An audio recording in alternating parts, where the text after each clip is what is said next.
কি কেমন দিলাম? বেশি বকো না তো, লেওড়া শুধু ঝোপ জঙ্গলে ভর্তি। তোমার ওই মোটা সাপকে বের করতে করতেই আমার সব টাইম চলে গেল।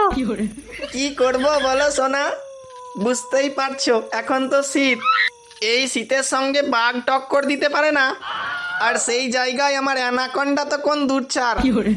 এই কে রে ওখানে, কে রে? এই গান মেরেছে। সোনা আমি পালাই, ধরতে পারার আগেই পালাতে হবে, না হলে তোমার এই অ্যানাকন্ডা সারা জীবনের মতো জঙ্গলের মধ্যেই হারিয়ে যাবে। চলো এখন পালাই।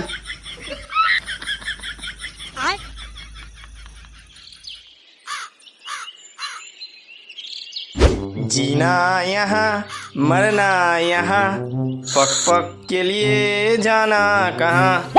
হে রাত যখন হবে বেরোবো তখন, নিজের মতো করে লাগাবো যখন, জিনা হাহা মরনা হাহা। ওয়াক্ত ছি বাড়াচ্ছে, বাড়া যেমন বালেচ্চা ঠিক সেরকম তার গুদের গান। কি বললি তুই? বের হবার আমার দোকান থেকে, বেরো। আর হ্যাঁ, যাওয়ার সময় আমার সব টাকা মিটিয়ে দিয়ে যাবি। তোর লেওড়া কোনো টাকাই আমি দেব না। কি বললি গুদমারানি? টাকা দিবি না মানে?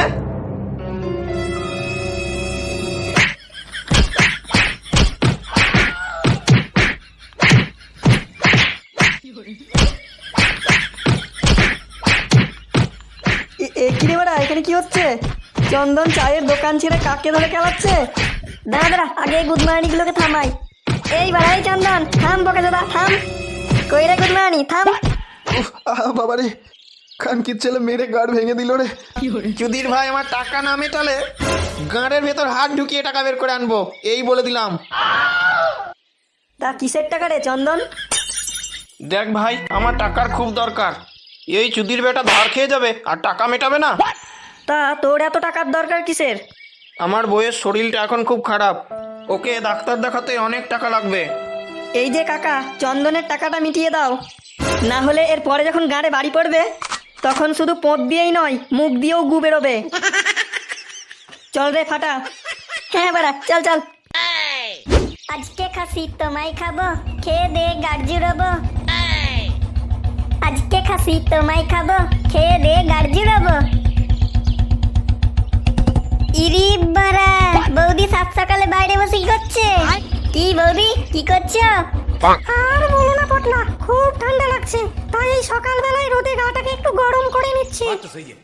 কেন গো, চন্দন রাতে গা গরম করে দেয়নি? ও যদি আমাকে ঠিক মতো সময় দিত তাহলে তোমাদের কি আমার প্রয়োজন পড়তো? হ্যাঁ তাও ঠিক। তা বৌদি, তোমার শরীর ভালো আছে তো? আরে একদম ওকে, মাঠে নামলে একেবারে ছক্কা হাঁকাবো। বেশ বেশ বৌদি, তাহলে এখন আমি আসি, আবার রাত্রে দেখা হবে। দেখি আবার চোদনা বন্ধুগুলো কি করছে।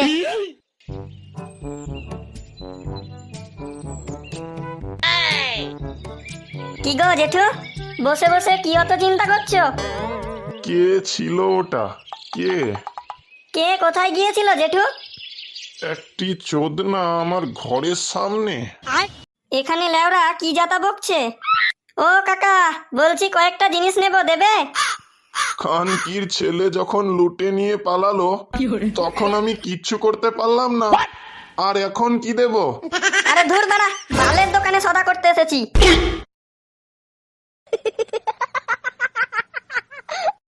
যাই বলিস, ওইভাবে কিন্তু ওই কাকাকে মারা উচিত হয়নি।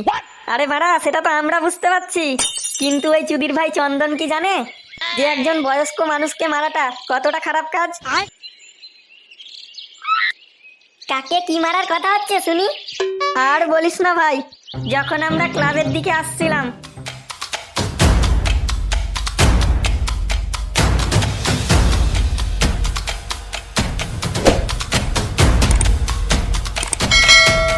চন্দন বলল ওর বইয়ের নাকি শরীর খারাপ, কিন্তু আমি তো আসার পথেই দেখলাম রোদে বসে গা গরম করছে। তারপর তারপর তারপর আর কি, আমি জিজ্ঞাসা করলাম, তা তুমি রোদে বসে গা গরম করছো কেন? দাদা রাত্রে কি গা গরম করে দেয়নি? এই কথাটা বলতেই কি বললো জানিস? কি বললো? বললো চন্দনের এখন নাকি দোকানের চাপ খুব বেড়ে গেছে, তাই বৌদিকে লাগানোর ঠিক মতো সময় হচ্ছে না। আর সেই কারণেই বৌদি আমাদের মতো ইয়াং ছেলেদের খুঁজছে। বলিস কি বাড়া? হ্যাঁ, তাহলে তো আজ রাতে যেতেই হচ্ছে। কেউ মারা থেকে পাত্তা দেবে না, গায়ে যা গন্ধ তোর। কি বললি খানকে ছেলে? আমার গায়ে গন্ধ? আবে পটলা, কোথায় ছিলিস এতক্ষণ? আর বলিস না বাড়া, বাবা সকাল হতে না হতেই বাজার করতে পাঠিয়ে দিল। বাহ বাহ, তুই তো বেশ বাবার কথা মতো চলা বাধ্য কুকুর হয়ে গেছিস। আমাদের 4 বন্ধুর মধ্যে তোর আগে বিয়ে হওয়াটা খুব দরকার। আরে খানকির ছেলে, তোর এত হাসার কি হয়েছে? চুদির বেটা ভাবছে আমি বিয়ে করব, তারপর আমার বউকে নিয়ে লটর পটর করবে। বলছি সবাই শোন না, এই শীতকালে কোথাও একটা ঘুরতে গেলে হয় না? তা মন্দ বলিসনি।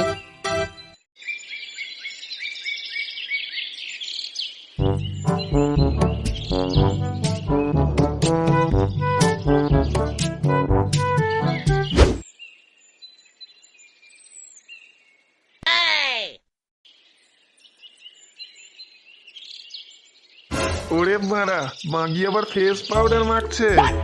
এখন কিচ্ছু বলবো না, হাতে নাতে একবার ধরতে পারি না, সেই দিন এই 12 তারিখে শেষ একবার চুদে ডিভোর্স দিয়ে দেবো।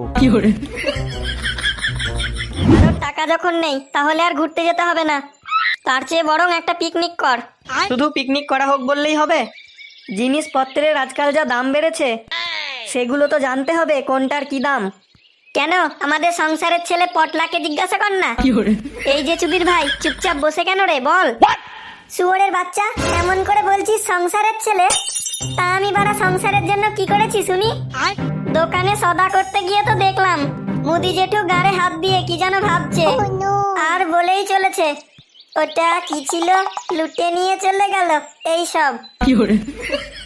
এই গাঁড় ফাটা শীতে গাঁড়ের রস শুকিয়ে মুদি কি বাড়া পাগল চোদা হয়ে গেল নাকি? ব্যাপারটা আমার খুব সন্দেহজনক লাগছে, বুঝলি? চল তো আমার সঙ্গে। কোথায় যাব? ওই চন্দনের বউয়ের কাছে। এই বাড়া 4 জনে একসঙ্গে গেলে মরে যাবে যে। আরে ধুর খানকির ছেলে, বাড়া নোংরা চোদার দল। যদি বাড়া পারিস এই নতুন বছরে নিজের নোংরা চিন্তা ভাবনাগুলোর গাড় মেরে দিয়ে ভালো চিন্তা ভাবনার উদয় কর, না হলে দেখে নিস একদিন এই নোংরা চিন্তা ভাবনাগুলোর জন্যই একদিন তোর গাড় মারা হয়ে গেছে। আরে হ্যাঁ হ্যাঁ, ঠিক আছে ঠিক আছে, চল এখন চল এখন।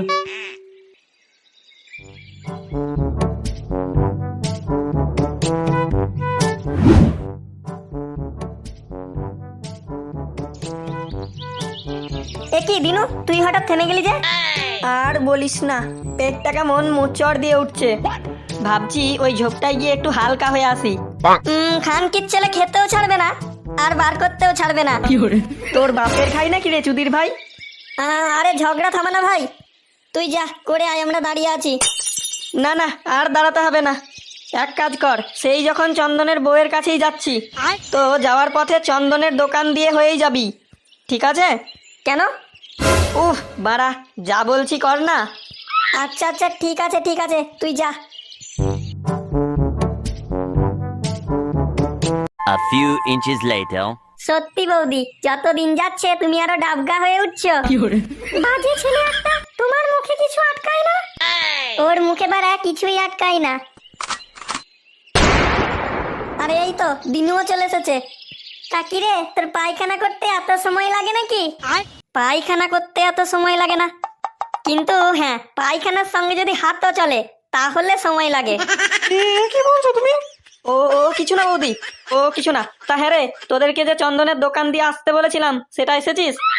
হ্যাঁ রে, কিন্তু কই চন্দনকে তো দেখতে পেলাম না। আরে ও আমাকে তো বলে গিয়েছিল কাজের মাঝে কোথায় কি একটা মাল আনতে যাবে। মাল আনতে গেছে নাকি মাল চুষতে গেছে, সেটারও এবার খোলসা হবে, দাঁড়াও না। মানে? তোমরা সকলে সামনে এসো তো, কানে কানে বলি।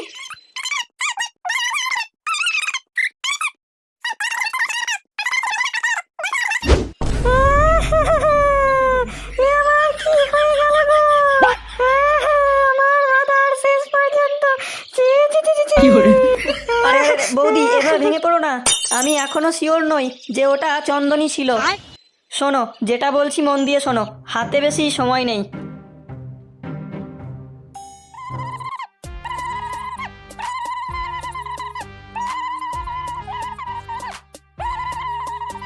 যেরকম বললাম ঠিক তেমন তেমন করো, একটুকুও বুঝতে দেবে না যে তুমি ওকে সন্দেহ করছো। ঠিক আছে বৌদি, তাহলে চললাম, আবার পরে দেখা হবে। তোর শুয়োরের বাচ্চার দেখছি বেশি তারা, হ্যাঁ?